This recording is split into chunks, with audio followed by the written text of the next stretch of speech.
Eight great अभ्यास पुस्तिका विज्ञान कक्षा 8 और शुरू कर रहे हैं अध्याय 7 किशोरावस्था की ओर। तो ये रहा हमारा पाठ। पहले एक बार पूरी तरह देख लीजिए।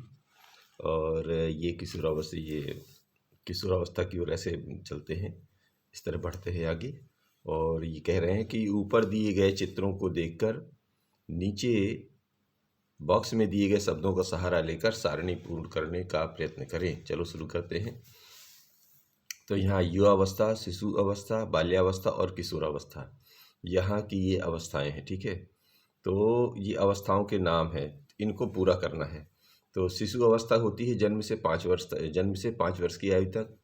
और शारीरिक परिवर्तन कितना है? शारीरिक परिवर्तन बहुत तेज होता है बालकों में और बालिकाओं में, दोनों में लगभग सेम ही परिवर्तन होता है शुरुआत में। ठीक है, फिर आते हैं यहाँ कि ये जो बाल्यावस्था है, बाल्यावस्था में क्या होता है? ये 5 वर्ष से 12 वर्ष तक की आयु की बाल्यावस्था कहलाती है। 5 से 10 और या 11 तक भी रहता है, तो 12 वर्ष तक का एक लिया है यहाँ। तो अभी आपकी किताब में मुझे लगता है 10 से 11 ही है। तो इसमें क्या होता है? भार में वृद्धि होती है, अस्थियों की संख्या में वृद्धि, अस्थियाँ माने हड्डियों, इनमें वृद्धि हो जाती है। और यही हाल इनमें भी होता है कि भार में वृद्धि होता है और अस्थियों में वृद्धि हो जाती है। किशोरावस्था होती है 12 से 18 वर्ष की अवस्था। हालांकि किताब में आपके दिया हुआ है 11 से 18 या 19 वर्ष तक। तो आप एक मोटा मोटा लिख सकते हैं कि 11 से 19 वर्ष, या फिर कर सकते हैं 12 से 18 वर्ष की अवस्था। ठीक है, इसमें क्या होता है? लड़कों में आवाज़ भारी हो जाती है, कंधे चौड़े हो जाते हैं, हल्की दाढ़ी मूंछ आ जाती है। और लड़कियों में क्या परिवर्तन है? तो इनके स्तनों में वृद्धि होने लगती है, मासिक धर्म की शुरुआत हो जाती है। ठीक है, और युवावस्था में क्या होता है? युवावस्था 18 से 25 वर्ष तक की अवस्था कहलाती है। ये प्रजनन हार्मोन का निकलना शुरू हो जाता है इसमें लड़कों में, और टेस्टोस्टेरोन नामक ये हार्मोन निकलता है। और बालिकाओं में क्या होता है? प्रजनन हार्मोन एस्ट्रोजेन का निकलना शुरू हो जाता है। तो ये हमारी चारों अवस्थाएं थी। अब 2 अवस्थाएं और होती हैं, चाहे तो लिख सकते हैं, चाहे तो नहीं भी लिखें। एक होता है प्रौढ़ावस्था, एक होता है वृद्धावस्था। प्रौढ़ावस्था अमूमन 25 से 55 वर्ष तक की आयु का माना जाता है। इसमें क्या होना चाहिए? आपको शारीरिक तो विकास नहीं होता है, लेकिन इसमें योग्यता परिपक्वता के साथ स्थायित्व तो आ जाता है। और यही हाल इधर भी होता है, बालिकाओं में भी है ना। अब बालिका महिला बन जाती है। वृद्धावस्था में देखते हैं शरीर जर्जर, यह 55 वर्ष से लगभग मृत्यु के आसपास तक जाते हैं वृद्धावस्था में। तो इसमें क्या होता है? शरीर जर्जर होने लगता है, इनका भी शरीर जर्जर होने लगता है। ये दोनों में ही होता ही है। ठीक है जी। अब इनको दोनों को लिखना है या नहीं लिखना, ये आपको तय करना है। ठीक, कोई ज़रूरी नहीं है। 5-6 नंबर डाल दिया है तो आप डाल सकते हैं। चलिए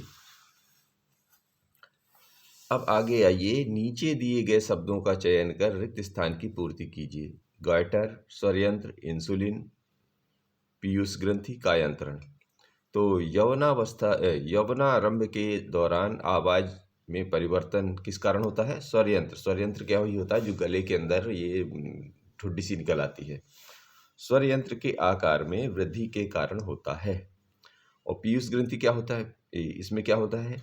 पीयूष ग्रंथि टेस्टोस्टेरोन, ये पीयूष ग्रंथि, ठीक है, टेस्टोस्टेरोन और एस्ट्रोजेन जोन दोनों के उत्पादन को नियंत्रित करने में मदद करती है। यानी पीयूष ग्रंथि जो है ये जनन हार्मोन नियंत्रित करती है। ठीक है।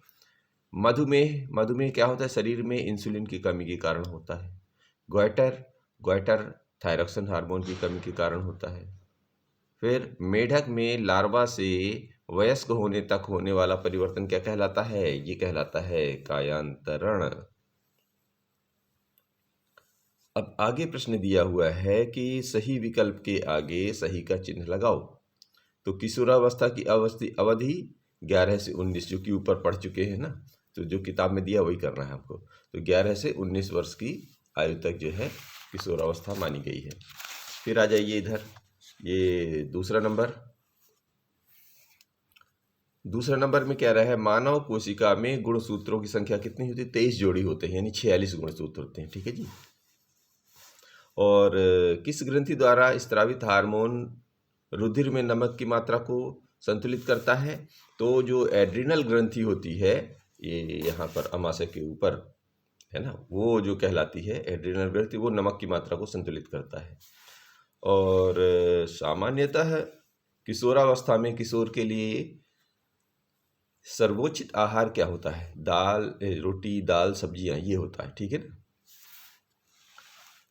किसी कोशिका के भीतर वह कौन सी संरचना है जो बच्चे के लिंग निर्धारण के लिए उत्तरदायी है? वो होते हैं गुणसूत्र, ठीक है। अब यहां पर देखिए ये क्या कह रहे हैं अति लघु उत्तरीय प्रश्न में। तो इसमें क्वेश्चन ये दिया है कि बूझो तथा पहेली दोनों भाई बहन हैं। बूझो ने अपना 12वां जन्मदिन मनाया जिसमें उसके कई मित्र आए हैं। पहेली अपने भाई के मित्रों से लगभग 1 वर्ष उपरांत मिल रही है। उसे अपने भाई के मित्रों में अनेक परिवर्तन, जैसे किसी की लंबाई एकाएक बढ़ गई, किसी की आवाज़ भारी हो गई, किसी लड़के की मूंछ निकल आई, देखने को मिला। पहेली बड़ी आश्चर्यचकित हुई। उसकी माँ ने समझाया कि लड़के बड़े हो गए हैं। बड़े हो गए। वृद्धि एक प्राकृतिक प्रक्रम है। जीवन काल की वह अवधि जब शरीर में ऐसे परिवर्तन होते हैं जिसके परिणाम स्वरूप जनन परिपक्वता आती है, किशोरावस्था कहलाती है। किशोरावस्था लगभग 11 वर्ष की आयु से प्रारंभ होकर 18 अथवा 19 वर्ष की आयु तक रहती है। किशोरों को टीनेजर्स कहते हैं, ठीक है। ये तो रहा हमारा पैराग्राफ। अब ये कहते हैं कि उपरोक्त पैराग्राफ को पढ़कर निम्न प्रश्नों के उत्तर दीजिए। किशोरावस्था किसे कहते हैं? तो जीवन काल की वह अवधि जब शरीर में ऐसे परिवर्तन होते हैं जिसके परिणाम स्वरूप जनन परिपक्वता आती है, किशोरावस्था कहलाती है। ये इसको भर देना, यहाँ से ढूंढ ढूंढ के लिखना है, ठीक है जी। अब इसी तरह इसमें ये दूसरा प्रश्न है कि किशोरावस्था की अवधि क्या होती है? किशोरावस्था की अवधि लगभग 11 वर्ष से प्रारंभ होकर 18 अथवा 19 वर्ष की आयु तक रहती है। अब तीसरा प्रश्न इसी में किशोरों, खालिस्तान पर, किशोरों को खालिस्तान कहते हैं, टीनेजर्स कहते हैं, अभी अभी पीछे पढ़ा है ना। तो किशोरावस्था में लड़कों में होने वाले कोई 2 परिवर्तनों को लिखिए। तो एक होता है एकाएक लंबाई का बढ़ना, आवाज़ का भारी होना, और भी कई परिवर्तन होते हैं, 2 लिखना है तो लिख दीजिए। फिर आता है शरीर में होने वाले परिवर्तनों के लिए उत्तरदायी अंतःस्रावी ग्रंथियों द्वारा स्रावित पदार्थ का नाम क्या है? तो शरीर में होने वाले परिवर्तनों के लिए उत्तरदायी अंतःस्रावी ग्रंथियों द्वारा स्रावित पदार्थ का नाम हार्मोन है। ये हार्मोन ही है जो सब कुछ उम्र के हिसाब, बढ़ती हुई उम्र के हिसाब से वो निकलता रहता है, ठीक है। वो अंतःस्रावी ग्रंथियाँ निकालती हैं। तो एड्स नामक रोग किस वायरस से होता है? तो एड्स रोग HIV नामक खतरनाक विषाणु या वायरस द्वारा होता है। नर और मादा जनन हार्मोनों के नाम लिखिए। तो नर हार्मोन का नाम है टेस्टोस्टेरॉन और मादा हार्मोन का नाम है एस्ट्रोजन, ठीक है। पीयूष ग्रंथि किस प्रकार की ग्रंथि है और शरीर में कहाँ रहती है? तो पीयूष ग्रंथि एक अंतःस्रावित ग्रंथि है जो मस्तिष्क से जुड़ी रहती है। अब लघु उत्तरीय प्रश्नों में देखना है कि बूझो एक बार अपनी बुआ के यहाँ गया जो कि डॉक्टर है। उसने बुआ के क्लिनिक में एक लड़के को देखा जिसका गला बहुत फूला हुआ एवं उभरा हुआ था। क्या आप बता सकते हैं कि वह लड़का किस व्याधि यानी बीमारी से ग्रसित है? इसका क्या कारण है? तो शुरू करते हैं।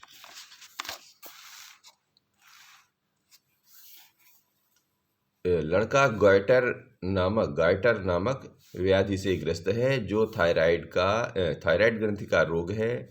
लड़के की थायराइड ग्रंथि थायरॉक्सिन हार्मोन का उत्पादन नहीं कर रही है। यही कारण है कि उसके गले में वो जो उभार आ गया है। और ये जो गाइटर होता है अमूमन आयोडीन की कमी से होता है, ठीक है जी। ये कुछ चीज़ें और ध्यान रखना है आपको। तो अगला प्रश्न ये कह रहे हैं कि किशोरावस्था में व्यक्तिगत सफाई के महत्व को स्पष्ट करिए, है ना, कीजिए। तो किशोरावस्था में श्वेत ग्रंथियों की अधिक क्रियाशीलता के कारण शरीर से गंध आने लगती है। शरीर के सभी भागों को स्नान करते समय भली प्रकार से धोना चाहिए। यदि सफाई नहीं की गई तो जीवाणु संक्रमण का खतरा रहता है, इसलिए जो है सफाई करनी चाहिए। अब अगला प्रश्न है, निम्न सारणी में अंतःस्त्रावी ग्रंथियों से उत्पादित होने वाले हार्मोन का नाम लिखिए। तो पीयूष ग्रंथि क्या होती है? वृद्धि हार्मोन छोड़ती है। अग्न्याशय क्या होता है? इंसुलिन हार्मोन छोड़ता है। एड्रिनल ग्रंथि क्या करता है? एड्रिनेलिन हार्मोन छोड़ता है। थायराइड ग्रंथि क्या रहता है? थायरॉक्सिन नामक हार्मोन छोड़ता है।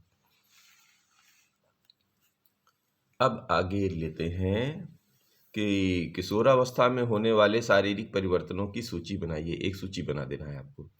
तो किशोरावस्था में होने वाले परिवर्तनों की सूची इस तरह है, ठीक है। नंबर 1, जनन अंगों में वृद्धि होती है, शरीर के विभिन्न स्थानों पर बाल आने लगते हैं, लड़कियों में स्तन विकसित हो जाते हैं, लड़कों के चेहरे पर दाढ़ी मूछें आ जाती है, किशोरावस्था में स्वरयंत्र की वृद्धि होने लगती है। वृद्धि होने के कारण लड़कों की आवाज़ फटने लगती है, यानी भारी भारी हो जाती है, ठीक है। ये रहा 9वां। अब आते हैं इसे 9वें का दूसरा।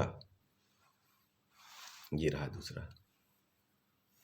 ये कह रहे हैं कि नीचे दी गई सारणी में आयु वृद्धि के अनुपात में लड़कों एवं लड़कियों की अनुमानित लंबाई के आंकड़े दर्शाए गए हैं। लड़के एवं लड़कियां दोनों की लंबाई एवं आयु को प्रदर्शित करते हुए एक ही ग्राफ खींचिए, ठीक है।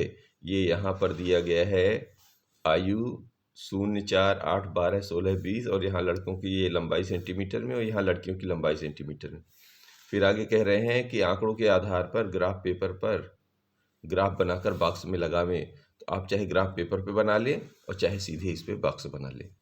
तो इधर क्या लिख लेता है आयु वर्षों में, और इधर क्या है लंबाई सेंटीमीटर में। ये जो आप पैमाने बना ले और यहाँ पे बीच में थोड़ा कट करके रखेंगे। इससे ये होता है कि आप शुरू कहाँ से कर रहे हैं। और हमने अंतर लिया है 20-20 का।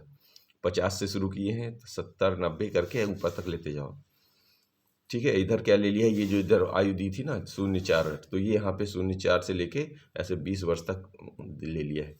फिर ये क्या किया है, यहाँ पर पैमाना बना दीजिए कि ये जो नीला ये काला वाला जो डॉट है यानी लाइन है वो लड़कों की लंबाई के लिए है, और जो लाल डॉट है ये रेखा है वो लड़कियों की लंबाई। बस आप यहाँ पे पढ़ते जाएं जो जो आंकड़े दिए हैं और वैसे ही डॉट रखते जाओगे तो ऐसी आकृति उभर के आती है, ठीक है। अब जो ये आकृति उभर के आएगी तो इसको क्या करना है, इसको कुछ प्रश्न यहाँ दिए गए हैं उन पर ध्यान देना है। तो देखो जी, इस ग्राफ से आप क्या निष्कर्ष निकाल सकते हैं। तो इस ग्राफ से यह निष्कर्ष निकलता है कि विभिन्न आयु वर्ग में लंबाई का अनुपात अलग अलग रह सकता है। मतलब हर समय लंबाई एक जैसी नहीं बढ़ती, कभी कम होती है कभी ज़्यादा होती है। इसका मतलब ये हुआ। अब फिर अगला प्रश्न ये कह रहे हैं कि किस आयु वर्ग में लड़के लड़कियों की लंबाई समान है। तो वहाँ पर देखेंगे ना जो ग्राफ में, तो जहाँ पे दोनों मिल जाते हैं का मतलब यहाँ देखिए, यहाँ पे मिला था ना, ये यहाँ से चले दोनों अलग अलग क्रॉस करते हुए इधर यहाँ पे दोनों एक जगह मिल जाए, और ये किसके सामने है, ये 16 के सामने है। इसका मतलब ये हुआ कि 16 वर्ष आयु वर्ग लड़के लड़कियों की लंबाई समान है। 16 वर्ष आयु वर्ग में लड़के लड़कियों की लंबाई समान है। अब इसका अगला प्रश्न है कि किस आयु वर्ग में लड़के तथा लड़कियों की लंबाई में अधिक अंतर है। तो जिसमें ग्राफ ज़्यादा बड़ा होगा, तो 20 वर्ष की आयु वर्ग में लड़के तथा लड़कियों की लंबाई में अधिक अंतर है। मतलब यहाँ पर सबसे ज़्यादा अंतर है। ये देखिए, ये लगभग पास है, लेकिन ये थोड़ा सबसे ज़्यादा दूर रहेगा यहाँ पर, इसलिए ये सबसे ज़्यादा अंतर है। तो 10वां प्रश्न लेते हैं। 10वां प्रश्न ये कह रहे हैं कि क्या कारण है कि सामान्यतः लड़कियों का स्वर उच्च तारत्व वाला होता है जबकि लड़कों का स्वर गहरा होता है। स्पष्ट कीजिए। तो इसका जवाब ऐसा होता है कि गले में एडम्स एप्पल यानी कंठमणि के कम या छोटा हो रहने के कारण लड़कियों का स्वर उच्च तारत्व वाला होता है, जबकि लड़कों में यानी कि एडम्स एप्पल कंठमणि बढ़ा होता है। तो बढ़ा हुआ होने के कारण लड़कों का स्वर गहरा या भारी होता है, ठीक है। ये बना देना है। अब अगला प्रश्न ये कह रहे हैं कि एडम्स एप्पल यानी कि कंठमणि अथवा स्वर यंत्र का नामांकित चित्रकृत, ऐसा चेहरा बना दीजिए थोड़ा सा। और ये दरअसल एडम्स एप्पल ये होता है, ये उभार आ जाता है गले में, ऐसा निकल के आता है, तो जिससे गला जो है ऐसा फूला फूला हो जाता है थोड़ा सा, ये कहलाता है एडम्स एप्पल।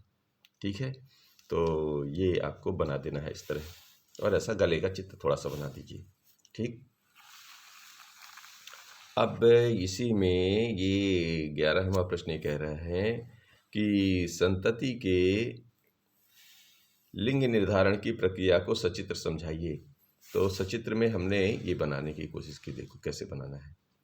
आपको इधर एक वाई ले लीजिए, एक एक्स, ये तो जनन क्या बोलते हैं, पुरुष के हार्मोन्स हैं, ये गुणसूत्र हैं, और ये एक्स एक्स जो है महिला के गुणसूत्र हैं।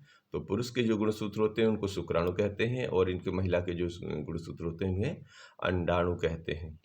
तो जब वाई एक एक्स से मिलता है तो एक्स वाई बनता है, तो लड़के की उत्पत्ति होती है, और जब एक्स और एक्स मिलता है तो एक लड़की का उत्पत्ति होती है। तो इस तरह ये प्रक्रिया हो गई चित्र से समझाने की। अब एक काम करें, थोड़ा सा लिख दीजिए, समझाने के लिए बोल रहे हैं तो चलिए लिख भी देते हैं। ये लिख दिया कि सभी मनुष्यों की कोशिकाओं के केंद्रक में 23 जोड़े गुणसूत्र पाए जाते हैं।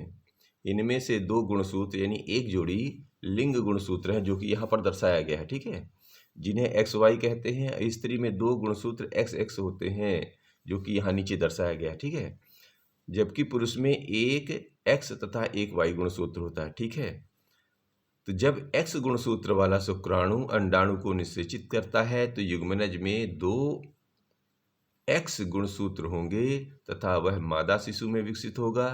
इसी प्रकार यदि अंडाणु को निषेचित करने वाले शुक्राणु में वाई गुणसूत्र हैं तो युग्मनज नर शिशु में विकसित होगा, यानी एक्स वाई होगा तो लड़का, और एक्स वाई होगी तो मादा, यानी एक्स वाई होगा तो नर, और एक्स एक्स होगा तो मादा, जिसको लड़का या लड़की के नाम से हम लोग बात करते हैं।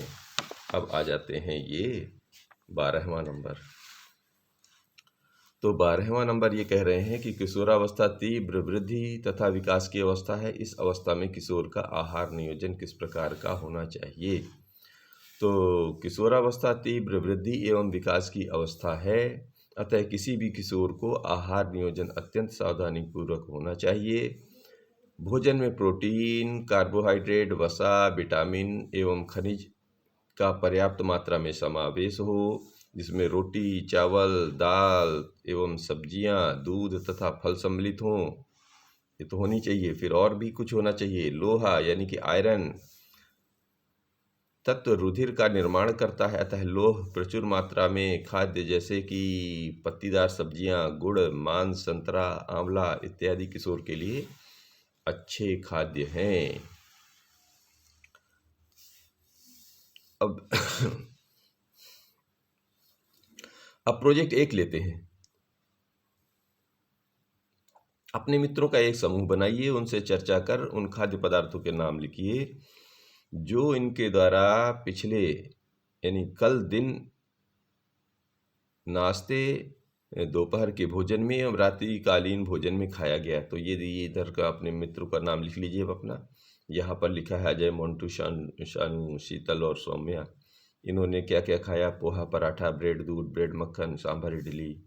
इन्होंने क्या खाया दोपहर में। दाल चावल, रोटी सब्जी। इसने पूरी सब्जी सलाद। इसने चावल, मांस तथा तली तरकारी खाई, और इन्होंने चावल, सांभर, दही, चटनी खाया। और रात में क्या खाया। रोटी सब्जी, रोटी दाल, खीर, रोटी मछली एवं कढ़ी, रोटी दाल सलाद, चावल, सांभर, चटनी खाया।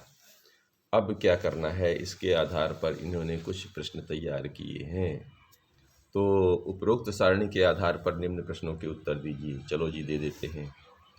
शरीर की समुचित वृद्धि के लिए उत्तरदायी खाद्य पदार्थ कौन कौन से हैं। तो शरीर की समुचित वृद्धि के लिए मित्रों द्वारा खाए गए सभी खाद्य पदार्थ उत्तरदायी हैं, मतलब जो खाया है वो सभी ठीक ठाक हैं।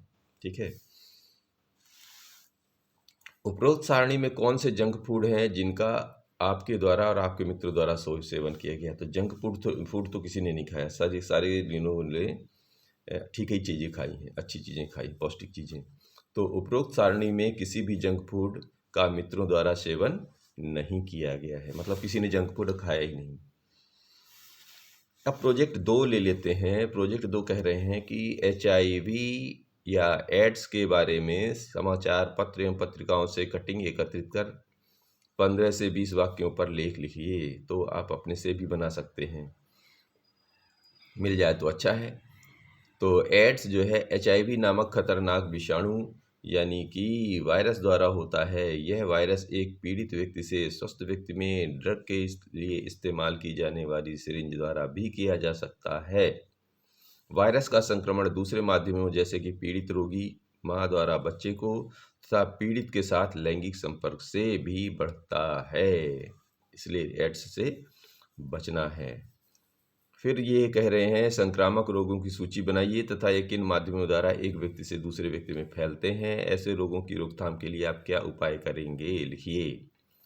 तो जी संक्रामक रोग में आते हैं सर्दी खांसी जुकाम हैजा तपेदिक छोटी माता मलेरिया आदि से पीड़ित व्यक्ति के खांसने छींकने या सांस लेने या बात करने पर फैलते हैं।